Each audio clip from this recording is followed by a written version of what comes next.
Good morning, good afternoon, good evening, wherever you are in the world. Welcome to FPL. Don't panic. We're back again. Thanks everyone that watched and made comments and liked and everything. The mid-international break moment of madness video I had a lot of fun making it and writing it. It was a good laugh, wasn't it? Thank you, everyone. Really appreciate the comments. If you haven't seen it, go and have a look. You won't believe your ears or eyes. What else? Yeah, today, just going to cover off, obviously, Game Week 8 approacheth. Finally, international break, finally just about done and dusted. Not a lot to say on the actual team itself, to be honest with you. As most of you may recall, the biggest thing for me at the moment is I can unclench my buttocks. Pleasant image there for you all. I did my 2 transfers. I did 2 early transfers, as most of you know, before the international break. When I did my wildcard in 4, which has largely worked, I'd say it's worked very, very well, to be honest with you. I've been batting my 7 average, just over it, in fact, since my wildcard. But within that wildcard, I did make some, value of hindsight, of course, avoidable mistakes. The 2 most glaring ones, I would say, was mistakes. I was taking some punts. If the punts had paid off, we'd all be declaring my genius. They didn't pay off, so we clearly are not. However, Rodri was a punt that I took on based on some pretty solid data. But of course the lad got injured again. Now he may reappear. Still yellow flags. He may reappear quickly, but I suspect he's going to be would have been an ongoing problem with just injuries. Just a punt that didn't pay off, based around numbers from 2 years ago, where I thought he could be an absolute FPL diamond with DEFCON and with an attacking return 1 in 3. And based on numbers 2 years ago, he'd have been easy hitting a 7-point average. However, his injury is still hanging around, basically that was a waste of a space in the wildcard. And the other one, of course, being the punt on Elliot Anderson, who I really like as a player. I still can't quite understand why he's not getting a better run at a misfiring Villa, but it doesn't seem to be happening. And the other one, which I don't think was a mistake as such, I think it was a good punt again, Bruno Fernandes. So of course I had corrected the Elliot Anderson mistake 2 game weeks ago, and then just prior to this game week, I had rolled my transfer from 6. So I had 2 transfers, so it was correcting the Rodri and Bruno mistakes. But I only had the exact money to do it, and prices did change, so I would have been priced out. So again, looks great now, because it does look as though I got through the international break and all those matches without any injuries.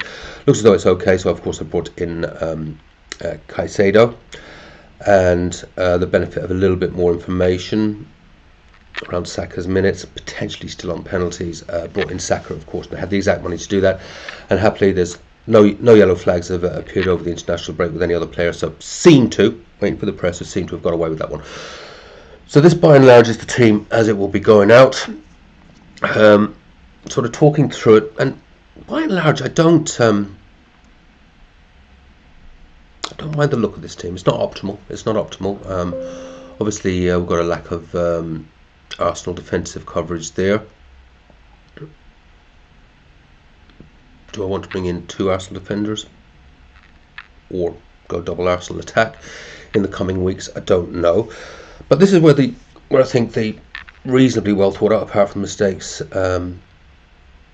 wildcard from game week 4, now that I've removed the errors, the team doesn't look that bad going forward. Based on the spreadsheet there, I've still got Dubravka, so Dubravka will go out for this one. The averages are not great for him, but he would generally be bench fodder. And a few times when I have brought him in, such as in let me think, yeah, the game week 5, he's actually done okayish for me. And Petrovic's fixtures, apart from City away, Villa away, they're not too bad. There is a transfer in the making there, maybe somewhere down the track. Something to think about. Maybe around 15, 16, or when we get maybe those extra transfers. That might be a time I might have a look at the keeper. But I think I have to just roll with the keeper for now. There are options there that I clearly would like. Not Raya, because really, he's going to score you 2 or 6. Certainly would be interested in the Pope. Maybe Sanchez has got some good fixtures. Chelsea fixtures take another nice turn. So potential clean sheets there. But for the foreseeable, we're going to stick with the Dubravka, Petrovic, and you just don't know with keepers when you're going to get that bloody haul, when they save a penalty or when they have a game where they just pull up loads of saves, get some bonus points. And Petrovic, I think, is that sort of keeper that could end up picking a couple of balls. And looking at some of those fixtures, let's see how he goes. Currently, though, my keepers have, by and large, since game week 4, between Petrovic and Dubravka, they get me my 4 points average overall, even though both of them are just sitting under the 4 points average. But in the rotations, they have actually pretty much hit bang on the 4 points average I like to try and get out of the keeper. So that's all good in that respect. Defence, it does feel like it's lacking Arsenal, but again, the various rotations that I've done with the bench, etc., whether I've gone back 3 or back 4, has been batting well over the 6 average for me. So, with I'm going Van Dijk, Burn and Lacroix for this one. Very nervous about leaving Senesi on the bench. I'm not sure what real way around that I have. What would I do? I guess I could. I could take out Mateta and put in Senesi, so at least it removes that sort of clash, striker versus defender. Talk about Mateta in a minute. That would be the only place I would think I would maybe bring Senesi in, would be if I bench Mateta. But am I really going to bench Mateta? His XGI has been really, really good. It's just not been going in the net for him. I think his expected goals, I think if I was wildcarding this week, I'd consider Mateta. With the fixtures and with the expected goals, and we do know that he is capable of hitting a purple patch. Now I'm going to talk about the forwards in a second. I want to get there, and maybe in terms of my future plans. But overall, I'm missing an Arsenal asset. I would like Timber or Gabriel. I don't think I need to panic on it. Arsenal have Fulham away. They may get a clean sheet there, but they may not. And a lot of people are on that double Arsenal defence. I think the time, and I'll talk a little bit about the future transfer plan shortly. Arsenal defender, I don't know, I think maybe from game week 10 maybe. Looking at that. Yeah. Fulham away, Crystal Palace home, pump. I think maybe, a little bit of minor surgery there, maybe from game week 10. Burnley, Sunderland, Spurs at home, Chelsea away. Was it Brentford at home? I think. Yes, this is probably more. This video is more about thinking about plans going forward, I think, as opposed to this week's team. But as I say, I don't mind the look of this team. So that's the defence. I actually don't have a problem with it. It's been going well, really, really well for me. Would like Timber, as I said, I could do a direct one there, maybe in game week 9 from Van Dijk. But do I really want to sell Van Dijk? Fulham, Brentford, Villa, City away. Yeah, got some decent rotation off the bench there. Or I may have Timber at that point if maybe I turn maybe Lacroix into Timber. Don't know. Think about it. Saka, as like I said with Saka, there is potentially Hall potential. I'm glad I've got Saka in. Looks like if not fully on penalties, he'll certainly have some of the penalties. So I'm definitely glad I've got Saka in there. I would expect at least a 7-point average out of Saka. That's generally what Saka does. If you look across the season, he'll have a 7-point average. But he will sometimes have those purple patches again, and maybe that's a run of fixtures where I'll see that purple patch, because I'm already seeing obviously people that when Gyökeres, getting rid of Gyökeres and twisting themselves into pretzel so they can actually bring Saka in. I'm also seeing some people are regretting going with the Raya Gabriel mix and thinking, oh, I should have done Pope, and people are already sort of regretting decisions. So kind of glad in that respect that I held off on that, not by choice, but because I had to correct mistakes.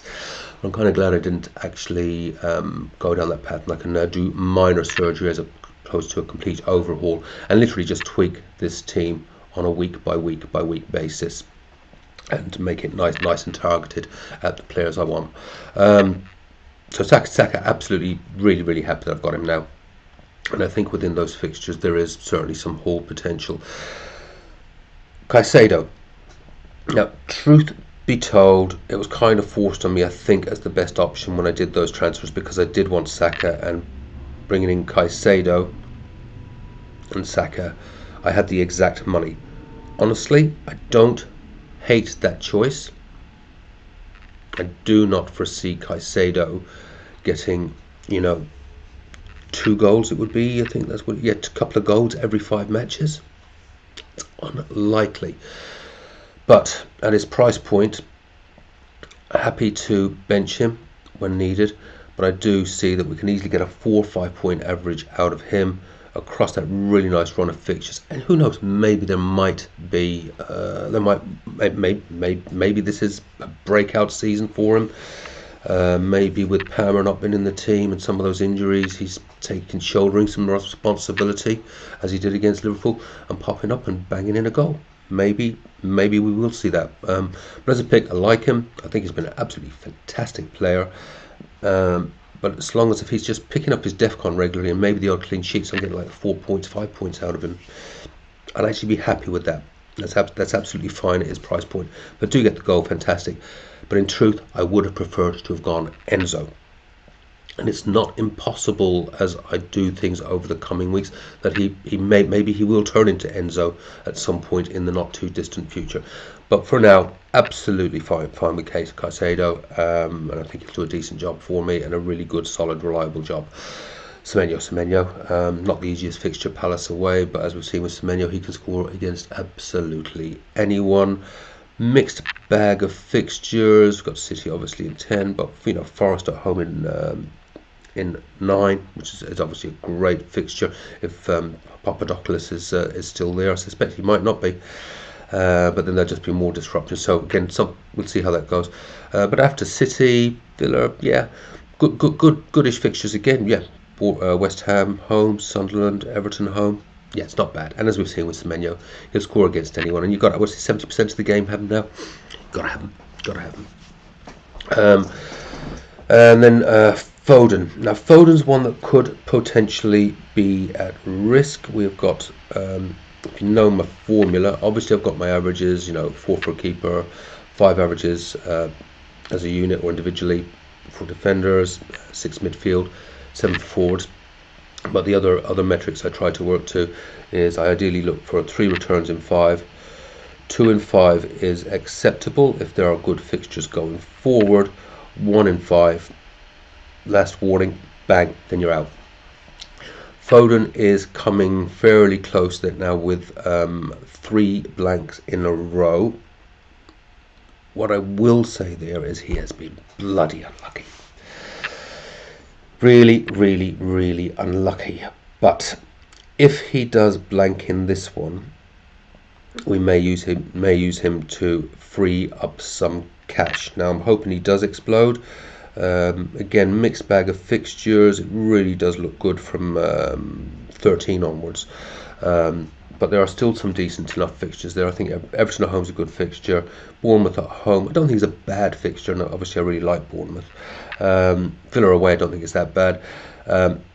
But he does actually need to do something this week, because there are players that I do like, and Foden would certainly give a pathway to that. As you can see in the watch list there, I do want Gabriel or Timber, so but Sarr is there as well. Rice is there, so Eze I like Eze a lot, but his averages are quite low. But the fixtures are there for that to come up. And he has returned into 3 of his last 5, actually, I think. Actually, Eze's showing a little bit of consistency, and without even having the minutes. So, but yeah, long story short, Foden, if he does nothing, could well turn into a Eze, Sarr, or a Rice. Then the following week, then that gives me the money where I could maybe go for a Timber or a Gabriel. So a potential move like that on the cards. But I think what I'm more likely to do, although it's kind of a bit of a dead transfer, is I'm just looking at where are the reliable forwards for points this year. My averages for the forwards. So for this game, I am going with João Pedro and Mateta, but their averages are pretty grim reading, to be honest with you. 4.4 for João and 3.4 for Mateta, which just ain't good enough. What's been holding up my forward line, obviously, since my wild card, so that as a unit they've generally been hitting the average I want, is Haaland. And as brilliant as Haaland is, I can't rely on that obviously all the time. So my thinking probably is to see which one, because the fixtures are there, particularly apart from Arsenal away from Mateta, those fixtures are just bloody fantastic. They're not awful for João Pedro, and also what we've obviously got with João Pedro at the moment, I'm talking myself into keeping them whatever they do this week, but I really do need to see some returns. But yeah, the thing with João Pedro is he didn't travel for international duty, so he should be really safe for 90 minutes. He's had that red card in Europe, so the following week he'll basically, for the next few weeks, he is only going to have 1 game a week. So he's pretty much guaranteed his 90 minutes. And there are Forest away, Sunderland home. Not really going to transfer him out on those, am I? Whatever happened. Yeah, it's a tricky one. But just forwards are not returning at the moment. They just aren't. And is that an anomaly? And will that change? But at the moment, as I've often said, better off having a DEFCON monster in your defence hitting 4 or 5 points just consistently, rather than whatever forward you care to mention outside of Haaland, just not hitting goals consistently. So just that possibility that João or Mateta at some point in the next few weeks, if they continue to blank, will just get stripped right down to. Yeah, I toyed with the idea of Calvert-Lewin, but yeah, no. If it was Calvert-Lewin, I might as well just strip it down to a 4.5. That's just going to sit third on the bench and never play, and just take all that money and do all the things I want. I could have keep Van Dijk because of that Liverpool fixture run. Turn maybe Lacroix, because I do have some concerns about having a triple up on Palace, so could turn Lacroix. And the reason for that concern is obviously Europe. Have they got the squad depth to cope week in, week out with 2 games a week, right up to Christmas basically? So yeah, Lacroix could become Timber. I know Arsenal have got the same fixture schedule, but they've got a bigger squad to cope with it. So more okay with having an Arsenal triple up. So yeah, that could become Lacroix, could maybe become Timber, and then yeah, might have the get back to Crystal Palace double up, where I'd say Dewsbury Hall. I think I'd have the money on doing that. Dewsbury Hall, that would be probably the ideal situation. Dewsbury Hall does become Eze or Sarr or Rice, etc. You can see where I'm going. Back to the team for the week. Haaland's Haaland. Yeah, that just almost becomes an expectation now that he's gone to a bag of gold. He clearly has the captain's armband. So that is the team, and the bench is the bench, as you can see it there, with Sinisi, Tarkowski and Dewsbury Hall. And again, it wouldn't surprise me, you know, if Tarkowski comes in with a 3 or 4 pointer, and similarly Sinisi wouldn't surprise me if he hauls, if they do actually manage the clean sheet and he gets his DEFCON. So it will not surprise me if I've got bench points there. But I do actually generally like the makeup of the squad. I think it is just now a question in the coming weeks of just doing these tweaks as I go along, one transfer at a time, just making the changes. It does feel like I've got a lot of money on the bench, but it is giving me that power of rotation and not worrying about you know, when there are these, you know, midweek matches, etc., that I have got really good cover there, you know, for injuries, or if City do suddenly rotate Foden. You know, there's a good, you know, that, you know, say I do think Foden will play, because obviously he had no football in the international break. But if there was a Pep roulette, you know, that Sinisi could come in, unless of course Foden comes on for like 10-20 minutes. But you know, Pep, when he does rest players, he does tend to give them the full 90, and unless there's an emergency, he doesn't bring them on. Don't foresee any problems with the squad this game week, though, to be fair. I'm pretty confident they should all start. Anyway, forecast. The average for that 11, with that, I did obviously have a little bit of number fudging there, putting in the 5 average in the numbers in white for Saka, because he'd been playing with limited minutes, so it wasn't really fair to give him the points that he had. And I do generally expect that Saka will get that 7 average based on previous history. Yeah, coming out with an average of 62. Could bump that up, I guess, by putting in Sinisi and taking out Mateta. This is going to be Mateta. This is going to be Mateta's game, where he does explode and he finds his shooting boots, because he's definitely getting the chances. He's definitely been getting the chances. His expected goals, I think, is only second to Haaland. He just hasn't been putting it in the net. So 62 is what I'm showing. 62 is my prediction for points this week. That is obviously without any captain's return, so fingers crossed for a clean game week. No injuries, no sendings off, no missed penalties, no ridiculous things that seem to be happening to me almost on a weekly basis. So we'll say 62 is the prediction, but fingers crossed, really good clean game week and a nice big captain's haul, and we'll hopefully tick towards that 70 again. I think that's it for now. We're back, and we shall hopefully have a fantastic game week 8. Hope you all had a really nice relax over the international break. Deadline Saturday. I'll have little catch-ups over the weekend, but I think that team, unless there is something significant happens in the pressers, that's it from me. I'll come back with some updates over game week 8. Take care, have fun, play your own game. Do not panic. I will see you, probably Sunday afternoon. Take care.